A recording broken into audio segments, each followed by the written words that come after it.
Assalamualaikum guys, ziar naa leen bu baax a baax képp koo xam ne nag yaa ngi toog a daj suñuy vidéo abonné nga partagé ñu déglu waa ji li mu wax après ñu ñëwaat léegi contrôle judiciaire. may ko liberté provisoire. On dit contrôle judiciaire. Contrôle judiciaire. Liberté provisoire. Liberté provisoire. Ça va, kenn laaju la. Rassemblement bi am démb fene mooy métti sa xol. mais xoolal di ngeen dee. ndax day gën a yokk. gis nga kii ay naafeq toppuñ ko. ay góor jigéen toppuñ ko. ay ñu ko bëgg pour ses beaux yeux. du loolu. kii ni ñi ko topp projet lañ ko toppee.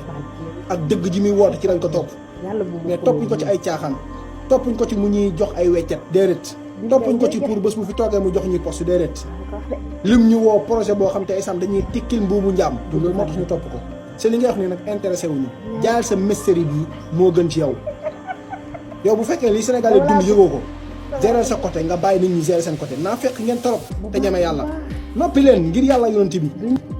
sama gars yi li laay war a suuli jàpp leen ci samay 10 000 ngeen jox ma ko ndekete meeting ba dafa doon joxe ay 10 000 moom la ñu joxe pour ñu ñëw man sama bos jotuma ci dama leen koo ñaan rek li laay war a suuli bu leen ma def nii maa ngi yéen a far ah Mona bu Sonko Mounass la capricieuse Sonia élément Bat Lamine Niass Thiat kii nu mu tuddati Youssou le plombier Fall Paradise yéen ñëpp ñoo àndoon kun ci jox sa mbos te joxuñu kun ci bataleeg man rek dimbali ma ngir yàlla nga jox ma ko parce que soxla naa ko yéen li xew ci meeting bi yëpp amoo leen ci benn jàngat bu ngeen ciy def bu dul parce que dafa fay nit ñi ñu ñëw kon baax na yéen Macky Sall bu leen toppee ngeen dugal ko ci kàmb billaahi wallaahi waaye nag comme yi leer rek ngeen ci jàngat nan leen dem bu ngeen di yeewu dina fekk ni c'est trop tard.